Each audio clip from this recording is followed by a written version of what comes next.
about sex.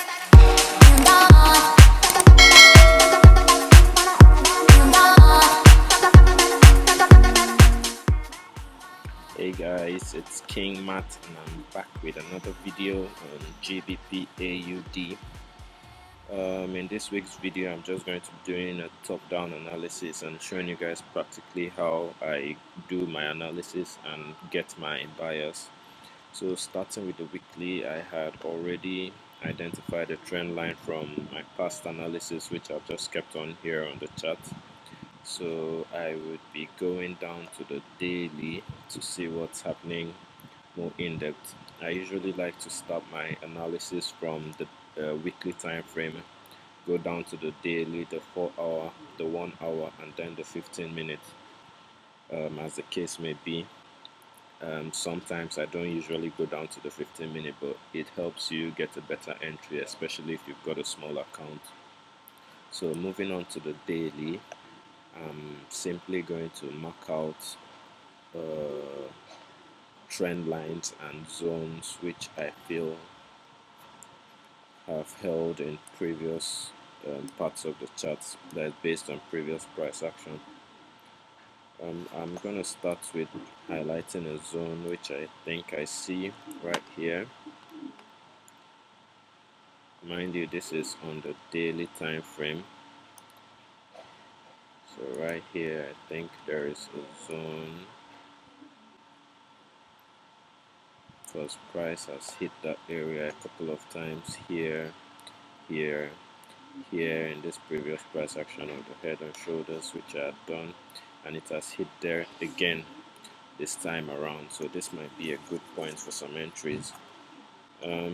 After that, I'm going to identify some trend lines. Let me see. I think if I'm marking out 2 points from the previous low and taking it backwards, this is where it hits. And I'm just going to extend this forward a bit. Yeah, I think it's something like a channel, you know. I'm going to mark out the top band, the top zone. I think it's something like this. Oh, isn't that lovely? That's just a nice channel I've identified on the daily for GBP AUD. You could see that.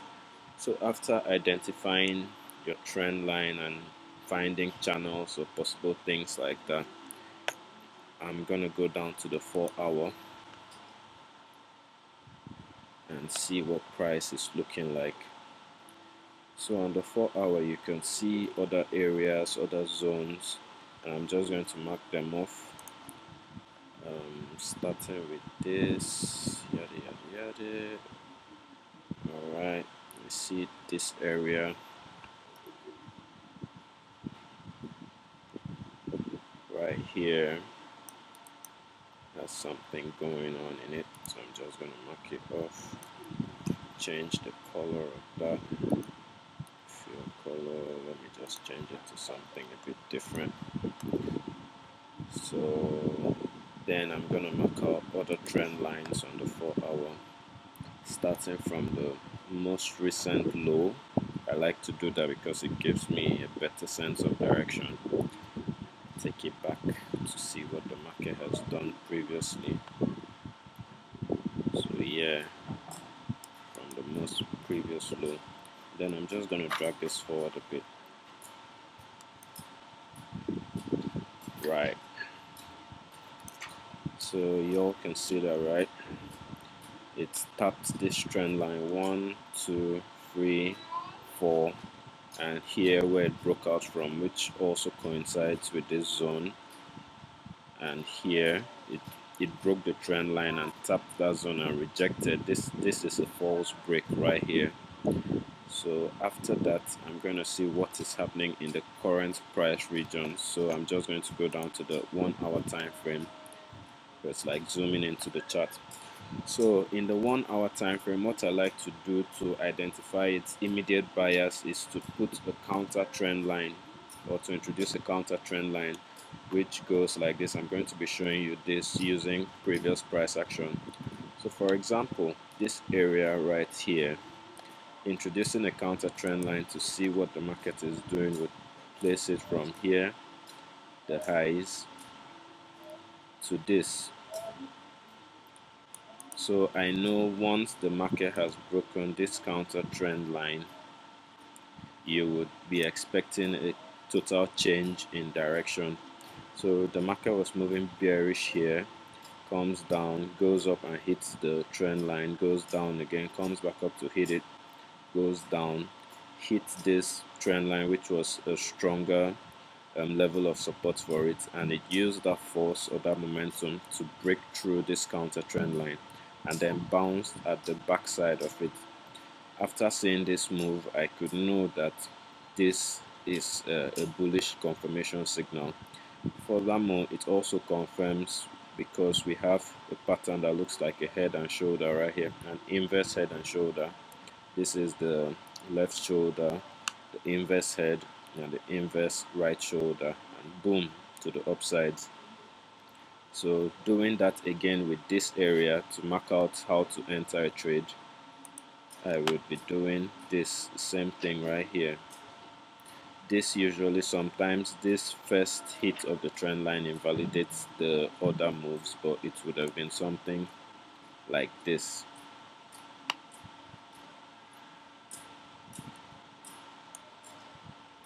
Or to make it a little bit more accurate, I will do this.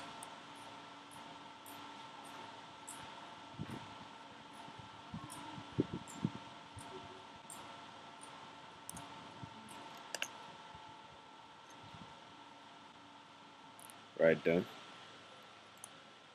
to see where it happens. Now mind you, using a counter trend line is dicey because it is not 90% of the time it comes out purely accurate, but at some other times, such as this instance, you can see the market has tried to break and it comes back down. And why it does that is because the market is so close to a zone which acts to influence the market's characteristics, and that makes it a little bit more choppy in the way it moves.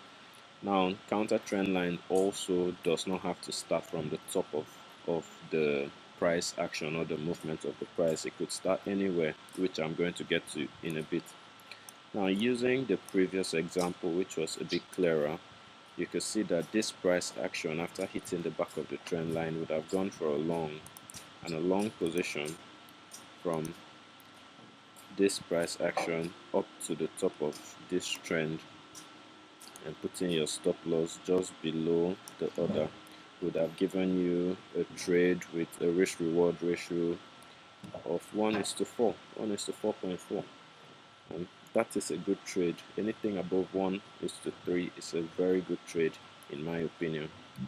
So I'm just going to take this off and focus on where price is at currently. So looking at this now to identify a better counter trend line for this one, since the move was very steep, I'm going to go down to the 15-minute and identify the counter trend line from this area right here. So this is what I see. This was the first minor pullback. This, it didn't really hit it properly and it came down and then gave it a better touch, went back to the downside, hit the bottom of the trend and has broken free. Right now, if we go down to the 5-minute, this is going to look like a range, but I consider that just market noise and I try to avoid going to the 5-minute time frame. So what I would anticipate in this sort of market is a little push down once more to touch the back of this trend line and this other bottom trend, giving it the momentum to go to the upside, which would put its targets around initial targets around 1.838, and furthermore the top of the trend, which is 1.844. and my long position would be something like this. The stop loss could be a bit higher around here, and then the position would stretch out to here. So this trade would typically give a risk reward ratio of 1:5, and you can calculate that based on the lot size that you're going to be using for your trade. Furthermore, this is just an idea, and I would like to keep this right here. If we move back to the 1 hour time frame, we could see another picture, or to the 4 hour time frame rather, we could see another picture in play right here. Since this is a channel, the possibilities of going to the upsides is there, as you can see, as I've highlighted in this what I've just said previously. But also there could be downside targets. So using my arrow tool, you could see something like this. Maybe let me get this out the way so we'd have a cleaner chart. We could see price come cross from here over to the downside. That's breaking this trend line, moving back up to retest it, and then coming back down all the way to this zone right here. So at this zone, we would see how price reacts and know what to do, if it's going to continue to the bottom of the trend or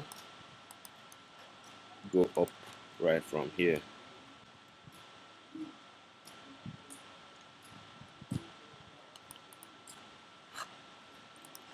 So I like to use this tool just to see, like, have a visual representation of what price might do. So now these are possible scenarios that could happen to the price. Furthermore, let me just add this one right here so you also see it. Now I'm just gonna put this out there. Forex is a game of patience. You have to be patient enough to anticipate what the market does. You have to be patient enough to wait and see if there are going to be any manipulations in the market, if the market makers are going to push price in an unfavorable direction or contrary to what you've anticipated the market is going to do. So after drawing your analysis, you have to wait for as many confirmations as possible. And if you have that slight thought that the market is not going in your favor, you stay away from it and just watch it. It's better to observe the market than to get caught up in a mess and lose all your money trading. So I hope this puts things into perspective for GBP AUD. Have a wonderful trading week. Analysis. So I'm going to jump straight into pound yen. When I do begin looking at a chart, I'll just have a quick look at the monthly time frame. I won't particularly use any levels or trend lines or support and resistance areas. I'll just have a quick look just to see how the market is behaving over the past several months to the years. It's just to help me see where our potential, also where our potential key levels could be. But I try to avoid using any analysis on the monthly time frame. So I'll begin straight on with our weekly. So taking a look at our weekly, we've currently now we've got a pullback from this zone right here. So I'll map out our pull zone, and I'll map out our last previous swing. So from point A, we've got a short right there, perhaps a pullback to the downside slightly. So once I've mapped that out, you can also push the price back, because a lot of the times price does retest certain levels. So it's very likely that when you do have your resistance or your support, it's likely to be in correlation with a lot of other areas. If you do take it back, even in history, we can see how resistance, acted as support, massive wedge to the upside, test to the upside, down, retest, we've come down, we've used this as support, this would be our support. Could consider this a couple years of support. Price has now pushed all the way to the upside, and now we've tested this resistance one more time. What was once a support is now resistance. So now that we've sort of identified where our price is moving in regards to our support and resistant areas, we can then take a dip into our daily time frame. Stretch this just slightly. We can then take a dip into our daily time frame and identify any trend lines, any pattern, any pattern formations, just anything significant that needs to be taken on our daily time frame. So I would also map out a few other supports. So here we had a resistance right here. Use the wicks. We had our resistance right here. We breached it. Acted it as slightly. We not. I mean, we slightly used it as a retest, shoot to the upside, and here we have the market closing just above the previous test, the previous high. I'll then take a dip into a 4-hour time frame. Once I'm on the 4-hour time frame, we can notice how we're sort of slightly building lower highs now. We've got this higher high here, lower high, and noticeably we're still in a higher low. As you can see, higher low, higher low, higher low, should this continue to the upside. Now, there's also a trend line that we can use like this. Ideally, I mean, we could use, if we were to extend this, make it a bit more precise. But I don't see any relevance here. We got a short, we got a retest off here, push to the downside. So what I'll do at this point, I'll get my Fibonacci tool, and I'll test it from the previous swing around it. Oh, what am I doing? You could use this, but I prefer to use where the impulsive move has happened. So here we have our A, B, C. The price has failed to push high, but noticeably we're still resting on 61.8 retracement. So what that tells me that the price could perhaps push ever so slightly, testing this trend line. Testing this trend line. I'll take another dip into, not another dip, but I'll take a dip into the hourly, and more or less on the smaller time frames. What I do really want to be doing is just focusing a bit more on pattern formations and price action. So let's just get rid of this zone right here for now, and we get rid of our Fibonacci tool. Noticeably, we're creating lower lows, as well as the lower lows. But coincidentally, we're still in a bullish market. Here's our higher low. We've got a higher low here. So ideally, some people may use the trend line like this, but I try to avoid using trend lines from afar unless it's necessary to do so. But with our trend Fibonacci tool like this, we can notice how we're still at 61.8, so there is move to the upside. When I'm on the lower time frames, we can also identify another trend line. And if I'm not wrong, traditional Facebook, traditional Forex education teaches us that this is a bear flag or in a channel.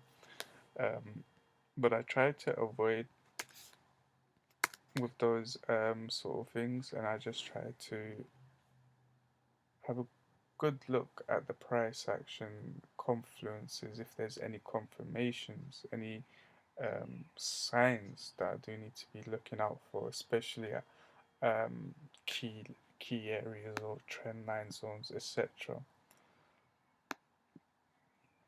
So it is very likely, if should we, as we are creating low lows, currently the market is on a downtrend from our 1 hourly perspective.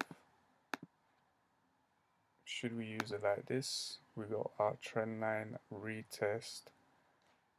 Should we use this move right here? We do have some momentum still to the downside to test perhaps 78 or 61 should we complete our move to the upside. Alternative, oh, I don't particularly use 15-minute too much. It's more or less just to use our just to get a better entry. I try sticking on the 4 hour daily, maybe sometimes meddle with the hourly time frame.